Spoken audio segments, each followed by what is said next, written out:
Hello aspirants. आज हम बात करेंगे वर्ल्ड हिस्ट्री के टॉपिक पुनर्जागरण यानी कि रेनेसा की। इस टॉपिक का पर्पस होगा मेंस पॉइंट ऑफ व्यू से आंसर राइटिंग के कॉन्सेप्ट्स को समझना और पॉइंट टू पॉइंट इस टॉपिक को किस तरह से हमको मेमोराइज करना है कि हम अपनी मेंस की आंसर कॉपी में अच्छे से अच्छा परफॉर्म कर पाएँ। तो पुनर्जागरण यानी रेनेसा में हमें मेनली जिन टॉपिक्स को कवर करना होता है वो है, सबसे पहले तो 3 मार्कर्स में यहाँ पे समझ लेना है हमें कि पुनर्जागरण यानी रेनेसा की मीनिंग क्या है, उसका अर्थ क्या है। इस तरह के क्वेश्चंस भी आ सकते हैं। दूसरा, पुनर्जागरण के कारण क्या है, कॉजेज बिहाइंड रेनेसा। तीसरा, पुनर्जागरण का जन्म स्थान इटली ही क्यों है, वहीं से पुनर्जागरण की शुरुआत क्यों होती है। और नेक्स्ट है पुनर्जागरण की विशेषताएं। और उसके अलावा नेक्स्ट जो क्वेश्चन है पुनर्जागरण के प्रभाव। और लास्ट है जो कि 3 मार्कर के लिए इम्पॉर्टेंट क्वेश्चन बनता है, पुनर्जागरण से संबंधित व्यक्तित्व यानी कि पर्सनैलिटीज़। तो सबसे पहले जब हम यहाँ पे रेनेसा यानी पुनर्जागरण के अर्थ की बात करें तो पुनर्जागरण का अर्थ क्या है। पुनर्जागरण को यदि आप 2 शब्दों में तोड़ें तो यहाँ पे 2 शब्द कौन कौन से बन जाएंगे, पुनः जागना। ओके। तो जब हम पुनर्जागरण यानी रेनेसा के कॉन्सेप्ट की बात करें तो पुनर्जागरण का एग्जैक्टली मीनिंग क्या था, इसके लिए हमें थोड़ा सा इसके बैकग्राउंड में जाना होगा। यूरोपियन हिस्ट्री की बात की जाए तो 14th से 16th सेंचुरी के बीच में पुनर्जागरण का टाइम पीरियड चलता है। ओके, कब से कब तक, 14 to 16th सेंचुरी। अब इस बीच में हो क्या रहा है, एंशियंट टाइम में यानी पुराने समय में जब हम 5वीं और 6ठी ईस्वी की बात करें तब यूरोप में बड़े बड़े विद्वान हुए और इन विद्वानों ने क्या किया था, अच्छे खासे फिलॉसफी दी, अच्छे थिंकर्स थे, अच्छी उन्होंने थॉटफुल बातें की जिसमें कि साइंटिफिक बातों का भी मेंशन था। लेकिन धीरे धीरे क्या हुआ कि धर्म के और बाकी चीज़ों के जो आडंबरपूर्ण पहलू थे उनका ज़्यादा वर्चस्व होता गया और पुनर्जागरण के ये जो 5वीं और 6वीं शताब्दी तक का यूरोप का गौरवमयी इतिहास था वो हम कह सकते हैं कि अंधकारमय वातावरण में ढल गया और यहाँ के लोग एकदम से इनकी ग्रोथ रुकी, इनका जो यदि थिंकिंग वे कहा जाए तो उसका विकास अवरुद्ध हुआ। कुछ समय के पश्चात आगे चल करके कुछ ऐसे घटनाक्रम हुए जिन्हें हमें पुनर्जागरण के कारणों में हम देखेंगे। उन विभिन्न घटनाक्रमों के कारण 16th सेंचुरी के आसपास ये यूरोप फिर से क्या हुआ, पुनर्जागृत हुआ और यहाँ पे फिर से डेवलपमेंट बड़े स्तर पर बढ़ा, चौमुखी विकास हुआ और इसी पूरे कॉन्सेप्ट को पुनर्जागरण कहा जाता है। तो यदि पुनर्जागरण को डिफाइन किया जाए तो हम ये कह सकते हैं कि पुनर्जागरण जो था वो मानव के तर्क और बुद्धि के आधार पर उसी सोचने समझने और स्वतंत्र चिंतन प्रणाली का एक ऐसा समय था जिसमें मानव ने अपनी प्राचीन गौरव गाथा को फिर से गौरवान्वित किया और एक नए सकारात्मक पहलू के साथ अपना चहुमुखी विकास किया। या फिर हम ऐसा कह सकते हैं कि पुनर्जागरण का मतलब है कि मानव जाति जो थी वो अपनी मनोदशा में एक सकारात्मक परिवर्तन करती है और तर्क और बुद्धि के आधार पर अपना विकास और समाज का विकास करता है। ओके। तो पुनर्जागरण के आगे हम देखेंगे यहाँ पे कारणों के बारे में कि आखिर वो कौन से कारण थे जिनकी वजह से पुनर्जागरण का कॉन्सेप्ट होता है। तो रेनेसा पुनर्जागरण के पीछे जो मुख्य कारण थे उनमें से एक कारण है, कई कारण थे जिनमें से मेन इम्पॉर्टेंट टॉपिक को मैंने यहाँ पे कवर किया है कि important to important most important things क्या हैं। जैसे अब यहाँ पे पॉइंट जो हैं वो मेंस के पर्पस से होंगे यानी मुख्य परीक्षा के लिए आप किस तरह के पॉइंट्स को इंक्लूड करें, तो पॉइंट टू पॉइंट बात मैं यहाँ पे करूँगी। पहला नंबर है धर्म युद्ध। ओके। दूसरा है व्यापार वाणिज्य विकास। तीसरा है कागज और प्रिंटिंग प्रेस का विकास। नेक्स्ट है भौगोलिक खोजें। फिर है कुस्तुनतुनिया पर तुर्कों का अधिकार और शिक्षा एवं साहित्य। तो सबसे पहले बात जब हम करते हैं धर्म युद्ध की, ओके, तो धर्म युद्ध की बात में आपको पता होगा कि जो अरब देश के लोग थे वो समूचे विश्व में अपने साम्राज्य का विस्तार कर रहे थे। यूरोप भी उनमें से छूटा हुआ नहीं था। लगभग 8वीं शताब्दी के आसपास अरब देश के लोगों ने रोमन साम्राज्य के बड़े हिस्से पर अधिकार कर लिया था, और ये रोमन साम्राज्य में ही एक हिस्सा जो था वो कहलाता था जेरूसलम, ओके। तो ये जेरूसलम करके जो जगह थी ये बहुत ही पवित्र स्थान ये माना जाता था ईसाइयों के लिए। लेकिन ईसाइयों की इस जगह पे अरब लोगों का ही पूरा का पूरा क्या हो चुका है, कब्जा हो चुका है। पर ईसाइयों को यहाँ पर जाने, पूजा पाठ और तीर्थ यात्रा की परमिशन मिली हुई है। पर आगे चल करके अरब देश की जगह पर यहाँ तुर्कों का अधिकार हो जाता है, और जब तुर्क लोग इस जेरूसलम प्लेस पे अधिकार कर लेते हैं तो ईसाई धर्म के लोगों पर होने लगता है अत्याचार। ईसाइयों को रोका जाता है, और इसी कॉन्सेप्ट में जो पोप होते हैं, यानी कि जो चर्च के मेन लीडर आप कह सकते हैं फादर, या फिर वहाँ के पुजारी, पोप कहा जाता है उन्हें। तो ये पोप जो है ये धर्म सम्मेलन बुलाते हैं ताकि यूरोप के सभी राजा आएँ और जेरूसलम में इस तरह का वहाँ पे कुछ बदलाव करें कि ईसाई धर्म के लोगों के साथ होने वाला जो अत्याचार है वो उस पर अंकुश लगे। तो ऐसा जो धर्म युद्ध, धर्म सम्मेलन था वो कई बार हुआ। लगभग 200 सालों तक ऐसे धर्म युद्ध हुए, धर्म सम्मेलन हुए, धर्म युद्ध के रूप में बदले। और धर्म युद्धों की वजह से क्या हुआ कि एक बड़े स्तर पर जो यूरोपवासी थे उनका जो संबंध है वो पूर्व के लोगों से हुआ, और पूर्व देश के लोग जो थे वो अपने ज्ञान, विज्ञान और साहित्य के साथ यूरोप की तरफ जब पलायन करते हैं तो वहाँ पर यूरोप का संकेंद्रण इस तरह से हो जाता है जहाँ पर बौद्धिक विकास के लिए अनुकूल परिस्थितियाँ होती हैं। इस प्रकार से धर्म युद्ध जो होता है वो पुनर्जागरण का कारण बनता है, क्योंकि यहाँ पर ऐसे विद्वान आ चुके हैं जो कि वैज्ञानिक खोज के लिए सोच रहे हैं, जिनकी चिंतन पद्धति अच्छी है, जो धार्मिक आडंबरों की जगह पर उसकी व्याख्या और तर्क संगत उसकी कॉन्सेप्ट पर अपनी बातें कह रहे हैं, ठीक है। तो धर्म युद्ध इस तरह से पुनर्जागरण के मुख्य कारणों में से माना जाता है। इसी कारण में से धर्म युद्ध से यदि हम कुस्तुनतुनिया पे तुर्कों के अधिकार को भी ऐड करें तो यहाँ पे ये देखेंगे कि अभी जो धर्म युद्ध हो रहा था उसके परिणाम स्वरूप ये जो कुस्तुनतुनिया करके एक जगह है जो कि रोमन साम्राज्य का ही हिस्सा है, ये रोमन साम्राज्य का हिस्सा कुस्तुनतुनिया पर आगे चल करके तुर्कों का जो अधिकार होता है वो हो जाता है। अब जब तुर्कों का अधिकार इस जगह पर हुआ तो यहाँ से जो बड़े बड़े विद्वान थे, इंटेलेक्चुअल्स थे, वो सभी भागने लगते हैं और भाग करके यूरोपवासी की तरफ, यूरोप की तरफ चले जाते हैं, क्योंकि पूर्व के साम्राज्य का हिस्सा था कुस्तुनतुनिया, ओके। अब यहाँ पर जो लेखक, विद्वान और बाकी लोग कुस्तुनतुनिया की तरफ से निकले हैं और यूरोप वासियों के साथ घुल मिल गए हैं, तो यूरोप वासियों को प्राचीन यूनान और रोमन का जो ज्ञान था उसके बारे में अच्छा खासा एक अनुकूल वातावरण मिल जाता है, जिससे कि कुस्तुनतुनिया वाली जो लोग हैं वो पुनर्जागरण के लिए एक यूरोप के पर्टिकुलर केंद्रित जगह पर हम कह सकते हैं कि ऐसी परिस्थितियां बनाते हैं कि पुनर्जागरण होता है। नेक्स्ट हम देखें व्यापार और वाणिज्य का विकास।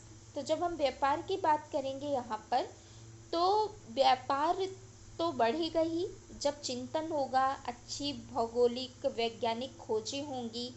तो वैज्ञानिक खोजों की वजह से क्या होगा, जो व्यापार बढ़ेगा, व्यापार बढ़ेगा तो पूंजीपति वर्ग का भी वहाँ पर संकेंद्रण होगा। और ये जो पूंजीपति वाले लोग हैं वो क्या करेंगे, वो यहाँ पर जस्ट मिनट,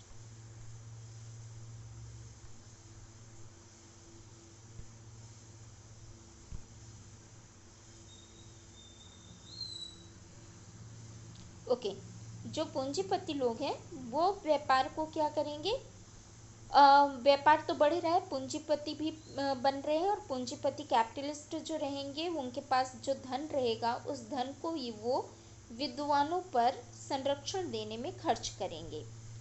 और जहाँ विद्वानों को पहले संरक्षण देते थे सामंत और चर्च के लोग, तो उनका एकाधिकार खत्म होगा और जो पूंजीपति वर्ग है वो अंकुश लगाएगा इन्हीं के जरिए सामंतों और चर्चों के एकाधिकार पर। फिर अगला सबसे महत्वपूर्ण जो बात है अगली, वो है कागज और प्रिंटिंग प्रेस का विकास।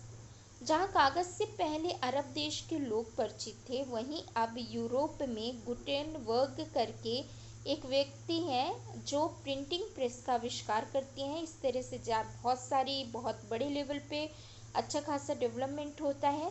और इस प्रिंटिंग प्रेस के विकास का सबसे बड़ा इफेक्ट धार्मिक जो अंधाधुंधकरण था उस पे पड़ता है, क्योंकि लोगों के हाथ में बाइबल आ चुकी है, उसका ट्रांसलेशन हो चुका है और लोग धर्म की व्याख्या के लिए पोप या फिर ऐसे धर्म अनुयायियों के ऊपर डिपेंडेंट नहीं है, बल्कि खुद तर्क के आधार पर उसका विश्लेषण कर रहे हैं और खुद समझ पा रहे हैं कि चर्च यानी कि जो बाइबल है वो यथार्थ में क्या है, उसमें क्या बातें कही गई हैं।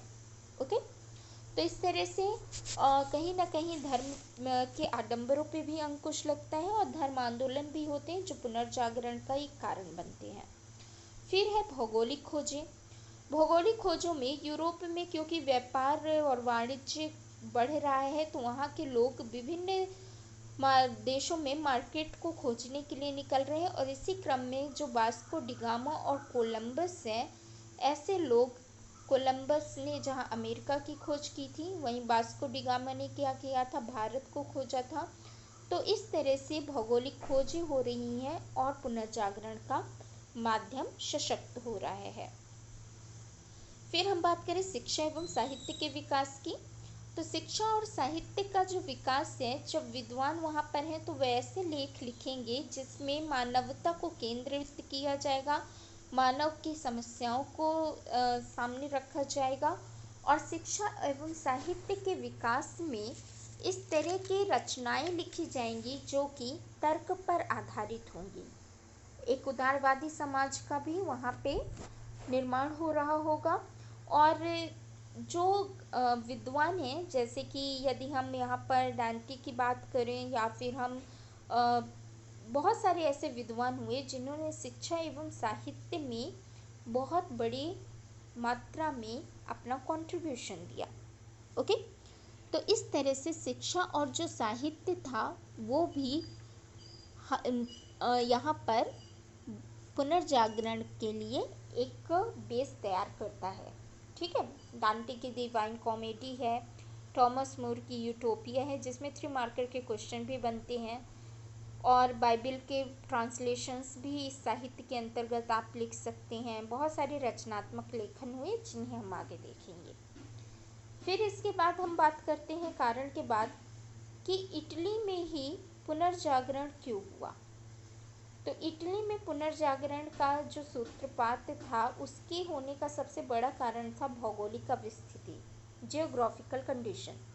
जियोग्राफिकल कंडीशन में आप देख रहे हैं जो इटली है ये मेडिटेरियन सी भूमध्य सागर के किनारे पर है चारों तरफ से, क्योंकि इसके पास सी लेवल है तो वाणिज्य और व्यापार के लिए दूसरे देशों से संबंध स्थापित करना आसान है। इस तरह से इटली जो है वो जितना पश्चिमी दुनिया के लिए उतना ही पूर्वी दुनिया के लिए, वेस्टर्न और ईस्टर्न दोनों के लिए सेंटर पॉइंट का काम कर रहा है। ठीक है, तो ये भौगोलिक स्थिति थी। फिर हम देखें वैचारिक गतिविधियाँ। तो जब हम विचारों की बात करेंगे तो हमने अभी थोड़ी देर पहले जिन टॉपिक्स में देखा है कि एक उदारवादी विचार आ रहा है। ओके, लेखक हैं, बहुत बड़े बड़े वहाँ पे आर्टिस्ट हैं। और ये सारी चीज़ें जो हैं कैसे इटली में आई, क्योंकि जब कुस्तुनतुनिया का पतन हुआ था तो वहाँ के लोग भागे थे यूरोप की तरफ। यूरोप में इटली में ही लोगों का, इन विद्वानों का सबसे ज़्यादा संकेंद्रण हुआ था। इसलिए इतिहास में कहा भी जाता है कि लगता ही नहीं कुस्तुनतुनिया का पतन हुआ, ऐसा लगता है कि इटली की तरफ इन यूनान के लोगों का, विद्वानों का प्रव्रजन हो गया है, माइग्रेशन हो गया है। तो ये जो वैचारिक गतिविधियां थी, यानी यहाँ पे जिन लोगों का संकेंद्रण था, उन लोगों ने क्या किया कि जब यूनिवर्सिटीज़ में पढ़ाना लिखाना भी शुरू कर दिया। अब उन यूनिवर्सिटीज़ में जहाँ पहले केवल धर्म आधारित शिक्षा दी जाती थी, वहाँ पर कैसी शिक्षाएं दी जाने लगी, वहाँ पर विज्ञान और तर्क आधारित बातें भी की जाने लगी। तो इस तरह से इटली वाली जो जगह थी जहाँ इतने विद्वान इकट्ठा आकर के अपने ज्ञान का जो पूरा का पूरा समन्वयन है, विस्तार है, वो सभी चीज़ों को कंटिन्यू कर रहे हैं। तो वैचारिक गतिविधियाँ भी इटली में पुनर्जागरण के सबसे पहले होने का कारण बनती है, और इटली से हुआ ये पुनर्जागरण पूरे विश्व की तरफ एक प्रेरणा के रूप में बढ़ता है। नेक्स्ट है व्यापारी वर्ग का उद्भव। अब जब व्यापारी वर्ग का उद्भव की बात की जाए तो व्यापार ऑब्वियस है कि यहाँ पे इटली की बहुत सारी जो व्यापारिक गतिविधियाँ हैं वो अगल बगल के देशों के साथ हो रही हैं। तो इटली में जो नगरीकरण वाली चीज़ है, ओके, यानी कि अर्बनाइजेशन है, वो बड़ी मात्रा में होगा। नगरीकरण की वजह से यह सांस्कृतिक गतिविधियों का केंद्र भी बनेगा, और यहाँ पर जो धन और व्यापार है वो बढ़ेगा, और इस धन का उपयोग एक जो विशेष एलाइट क्लास है, यानी एक प्रभुत्व वाला एक ग्रुप है, एक वर्ग है, वो साहित्य के संरक्षण में प्रदान करेगा। चाहे वो कलाकृतियाँ खरीदना हो या फिर पांडुलिपियों को खोज करवाना, क्षेत्रीय भाषाओं में चीज़ों का अनुवाद करवाना। तो इस तरह से व्यापारी वर्ग का उद्भव जो इटली के आसपास हुआ था, उसने भी इटली में पुनर्जागरण के मार्ग को सशक्त किया था। फिर अगला पॉइंट है प्राचीन सांस्कृतिक इतिहास। टॉपिक की शुरुआत में हमने बात की थी कि यूरोप जो था वो 5th और 6th सेंचुरी में बड़े बड़े विद्वानों, पाइथागोरस, अरस्तु जैसे लोगों के लिए अपने सांस्कृतिक, साहित्य और सभ्यता के लिए ख्याति प्राप्त था। और इटली जो कि रोम है, रोम तो खासकर अपनी जो पुरानी सभ्यता है उस गौरवशाली सभ्यता के लिए जाना जाता था।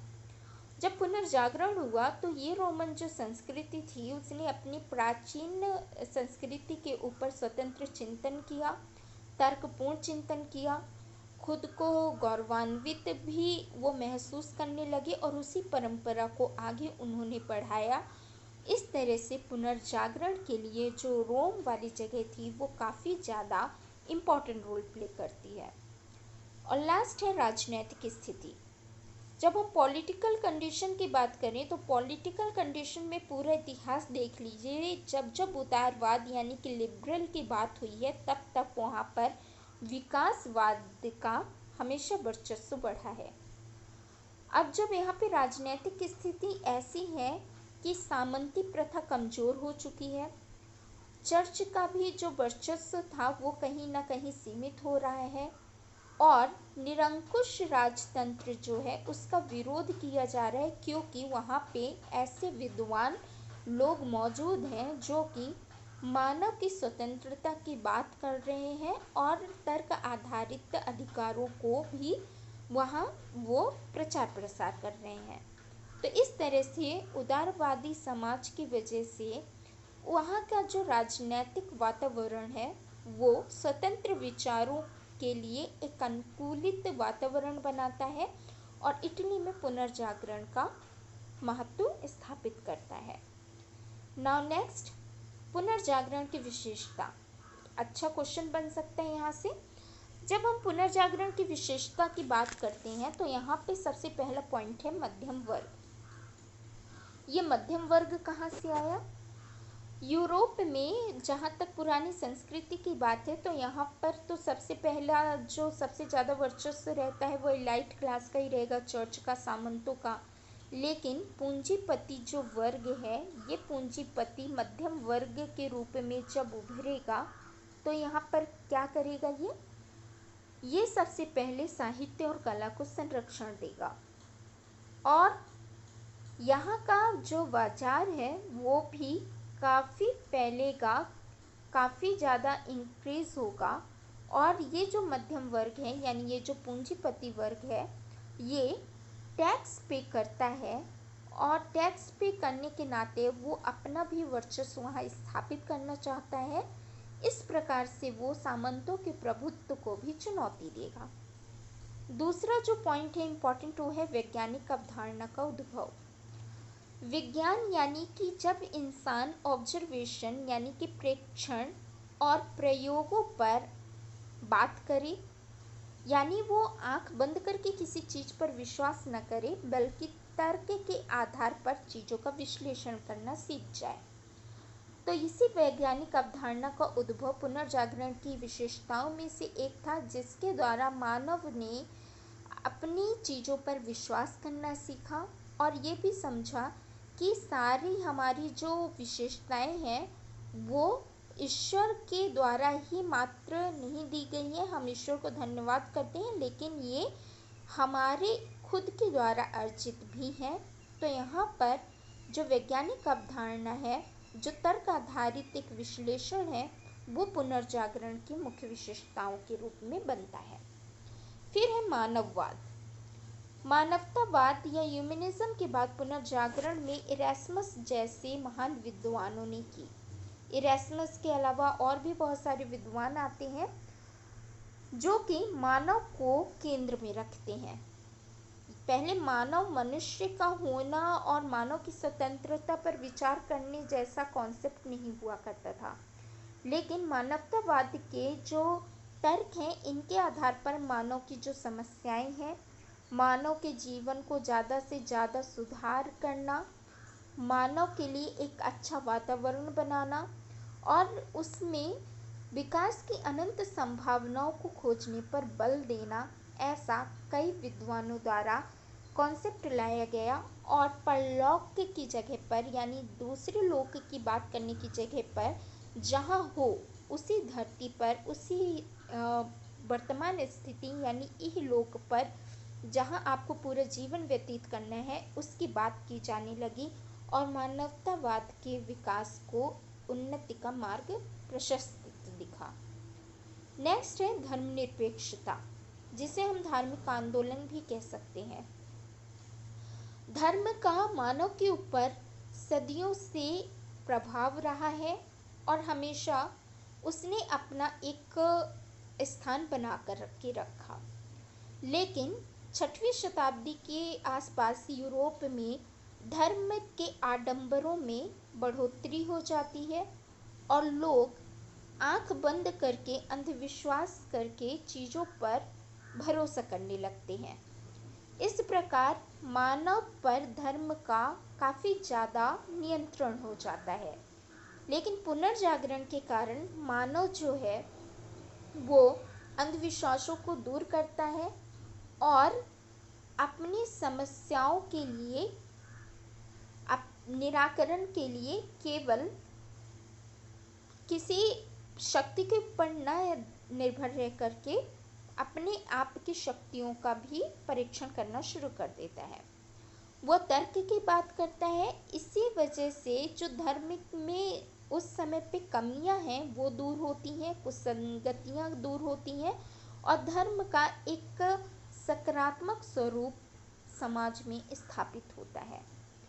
इस प्रकार से जो धार्मिक निरपेक्षता है यानी यहाँ पर धार्मिक जो सुधार आंदोलन हुए उन्होंने व्यक्ति के जीवन को और ज़्यादा प्रासंगिक बनाया और मानव की स्वतंत्रताओं की बात भी की।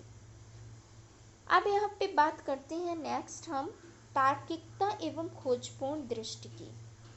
तो ये आप विज्ञान से इसको आप कनेक्ट कर सकते हैं कि मानव जो होता है वो जिज्ञासु प्रवृत्ति का ही होता है, और उसकी जिज्ञासा होती है, उसकी जो इच्छाएं होती हैं, उससे वो चीज़ों को खोजना चाहता है, सोचना और समझना चाहता है।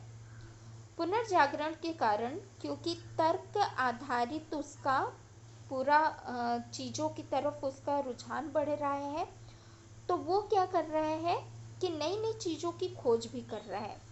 इसी खोज के परिणाम स्वरूप उसे एक, चाहे हम इसे कहें कि वास्को डी गामा का एग्जाम्पल ही ले लें कि नए नए देशों की भौगोलिक खोजें करना, ठीक है, ये भी शामिल हो सकता है।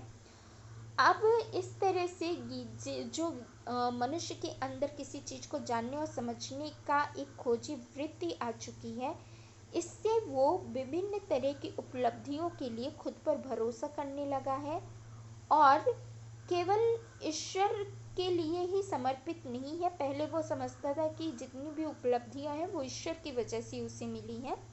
अब वो तर्क के आधार पर चीज़ों को खोजने लगा है, खुद की क्षमताओं पर विश्वास करने लगा है, और इसी के चलते उसने कई रचनात्मक खोजें भी की। और इसी वजह से यूरोप में कई वैज्ञानिक उस समय पे तथ्यों को उजागर किया गया, विज्ञान को बढ़ोतरी मिली, जिससे कि पुनर्जागरण जो था वो कहीं ना कहीं फलीभूत होता हुआ दिखता है, और पुनर्जागरण की वजह से ये सारी चीज़ों का भी समावेश होता है।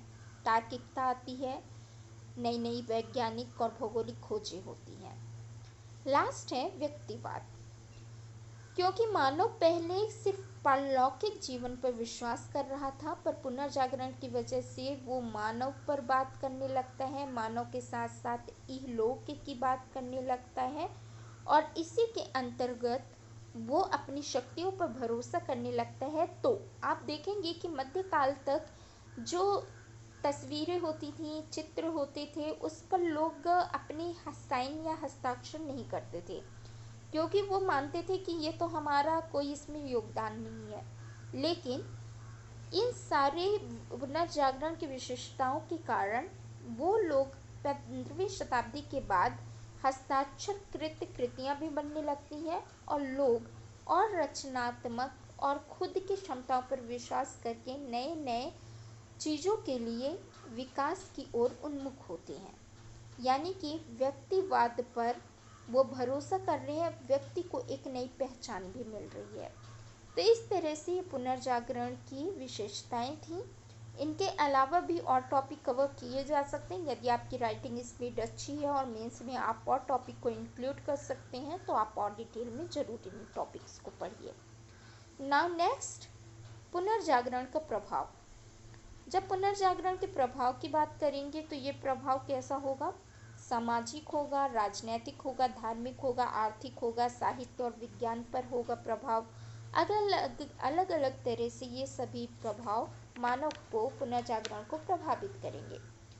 जब हम सामाजिक जीवन की बात करते हैं तो सामाजिक जीवन के प्रभाव में या पुनर्जागरण के सामाजिक प्रभाव में जो पॉइंट्स आप इंक्लूड करेंगे मेंस राइटिंग में, वो रहेगा वैज्ञानिक दृष्टिकोण, जिसकी चर्चा हम पहले भी कर चुके हैं और उसी को आपको एक्सप्लेन करना है। व्यवसाय का बढ़ना, क्योंकि जो व्यवसाय था उसी ने कहीं ना कहीं एक नए वर्ग का उदय भी किया था। और विश्लेषणात्मक यानी तर्क आधारित जो बातें हैं उनका समावेश होना समाज में। ओके, फिर हम बात करते हैं राजनैतिक जीवन की। तो राजनैतिक जीवन में जहाँ लिबरल थॉट आए, यानी कि जो उदारवादी विचार है उनका समावेश हुआ। तो उदारवादी समावेश के कारण क्या हुआ कि यहाँ पर पोप के जो अधिकार थे, यानी कुछ भी कह दिया वो सही मान लिया जाता था, अब पोप के अधिकारों पर अंकुश होता है। खासकर राजनीति के क्षेत्र में पोप के अधिकार जो होते हैं वो सीमित हो जाते हैं। सामंतवाद का पतन होता है, और सबसे बड़ी बात जो पुनर्जागरण के प्रभाव की रही वो रही कि राष्ट्रीय राजतंत्र की स्थापना होने लगती है। ओके, नाउ नेक्स्ट, धार्मिक प्रभाव। जब हम धार्मिक प्रभाव की बात करेंगे तो ये पुनर्जागरण काल का सबसे महत्वपूर्ण उपलब्धियों में से एक था, क्योंकि अब अंधविश्वास नहीं कर रहा है, बल्कि अंधविश्वास से परे वो तर्क युक्त धार्मिक जीवन जी रहा है। ठीक। फिर आएगा आर्थिक प्रभाव। आर्थिक जनजीवन काफ़ी सुप्रभावित हुआ। हमने देखा है पीछे कि किस तरह से आर्थिक गतिविधियों की वजह से चहुमुखी विकास होता है। और सबसे महत्वपूर्ण बात ये होती है कि क्योंकि पूंजी आ चुकी है, कैपिटल वहाँ पे कहीं ना कहीं एकत्रीकरण हो चुका है, तो बैंकों का वहाँ पे स्थापना हो रही है और स्टॉक कंपनीज जो हैं उनकी स्थापना हो रही है। ठीक। और लास्ट है साहित्य एवं विज्ञान का प्रभाव, जो कि अपने आप है, खासकर जब हम 3 मार्कर्स में पर्सनालिटीज की